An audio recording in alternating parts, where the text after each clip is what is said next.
Welcome back to the channels. My name is Thomas Fletcher, and I'm the host of both the LCSW Network and the Military Social Work Network.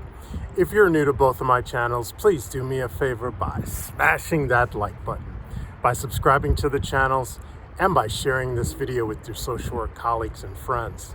The purpose of both of these channels is to create a community of hope and support, where social workers can come for relevant news, information, and inspiration.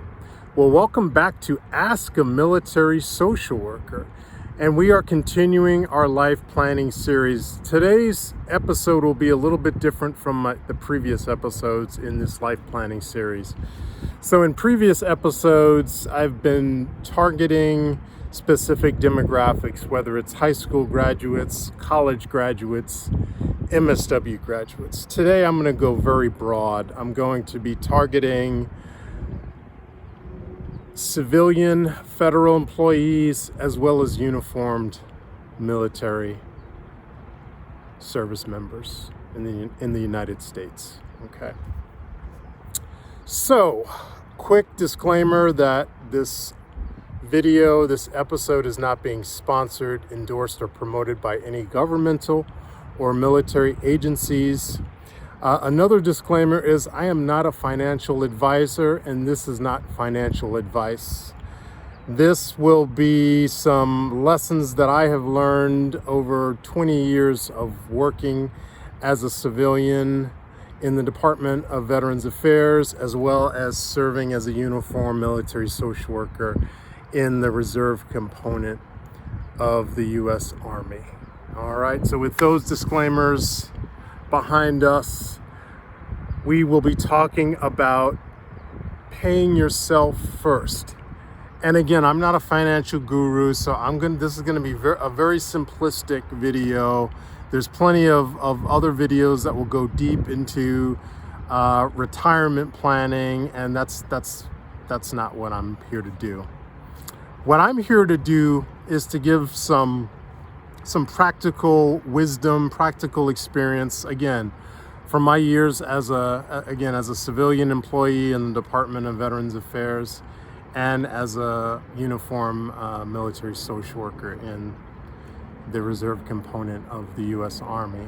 So here's my simple message for today, for life planning.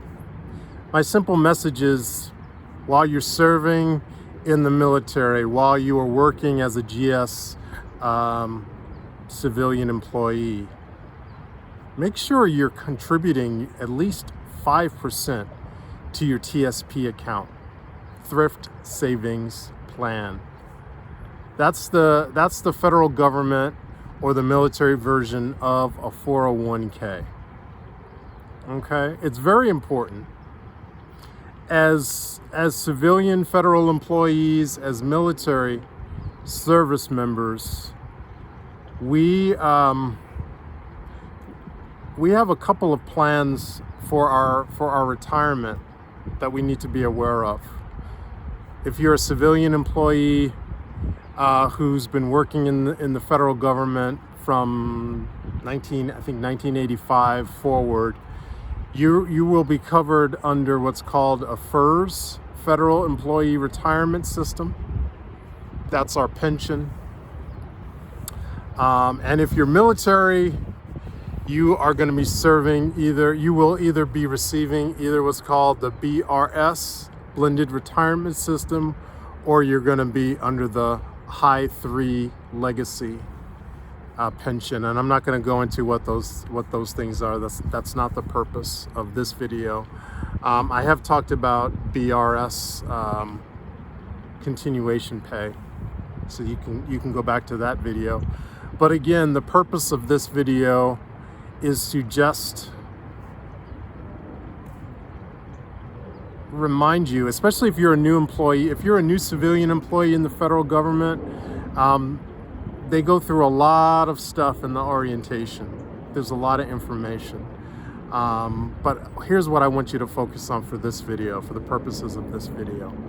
Again, if you're a civilian employee, if you are a military service member in the U.S. military, I want you to be aware that there's this thing called the TSP. They're going to take out, and here's why I bring it up. Pay yourself first. Once you set your deduction for your TSP, you kind of get used to it. You know, especially when you're starting out, you're not going to be able to max it out unless if you're coming in as a GS14 or GS15, right? So I'm not even going to tell you to max your TSP when you're first coming in. I'll share a little background for me. So I've been working for the Department of Veterans Affairs now for over 20 years now. I didn't max out my TSP until I believe year 13. Okay, so at the very least, when you're coming into this, when you're coming in as a civilian,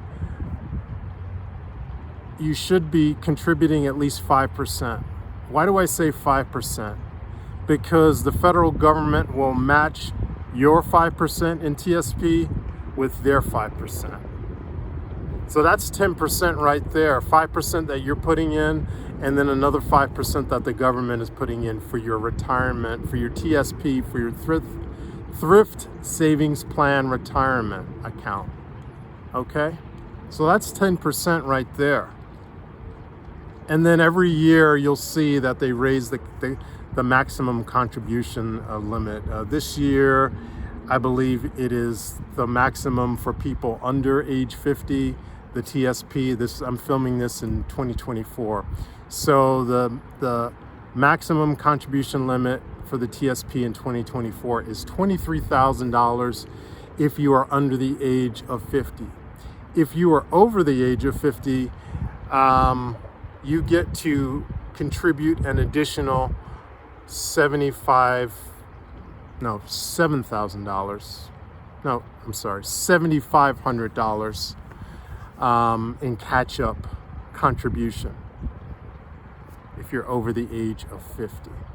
All right, so that means if you're over the age of 50, you can contribute up to $30,500 this year into your TSP.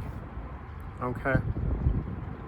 Your future self will appreciate starting that habit. Again, starting with that 5% into your TSP.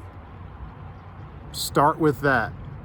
Make sure you don't leave that money on the table, because if you're not contributing 5% into your TSP, you're leaving free money on the table that your future self will regret, right? So, I mean, again, this is a very simplistic video for today. Again, the message for today's video is, if you are a civilian employee in the federal government, it can be any agency, it doesn't have to be Department of Veterans Affairs. You could be working in Interior Department. You could be working Health and Human Services. You could be working in the Bureau of Prisons. You could be working in the Bureau of Labor. You could be working in the Department of Labor. It doesn't matter. The federal government is pretty big. It doesn't matter which department you're working in. FBI, CIA. It doesn't matter. The simple message for this video is contribute at least 5% so that you get that matching 5% from your employer. Okay, this is paying yourself first. There's a book that I read a few years ago called The Richest Man in Babylon. It's a good book. You should read about it. That's where the concept of paying yourself first originally came from. So TSP, 5% contribution, and then the longer that you're working in the federal government, either as a civilian or as a uniformed military service member, the longer you stay in your job or working either for the federal government or the military, every year you can contribute a little bit more into TSP. So you get to the point where, if you're going to stay in for 20 years or more, you can get to the point where you're maxing out your TSP. And then if you're fortunate enough to get to the age of 50 and higher, then you can not only max the TSP, but you can also add in that catch-up contribution And again, they raise the catch-up contribution as well as the maximum TSP. Either every year or every other year they raise it. All right. So again, your future self will appreciate the fact that you're paying yourself first through contributing at least the 5% to your TSP accounts. All right. Again, do your own due diligence. Again, work with your own financial advisor. Again, this is not financial advice. I am not a financial advisor. Again, I'm just giving you some common sense, practical guidance.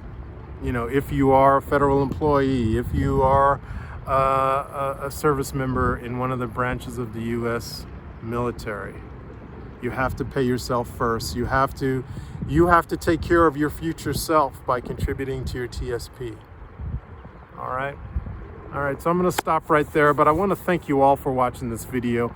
For all the social workers and other licensed mental health professionals, thank you for the work that you do every day. For your clients, for your agency, and for the profession. Please continue to support each other and yourselves. Bye for now.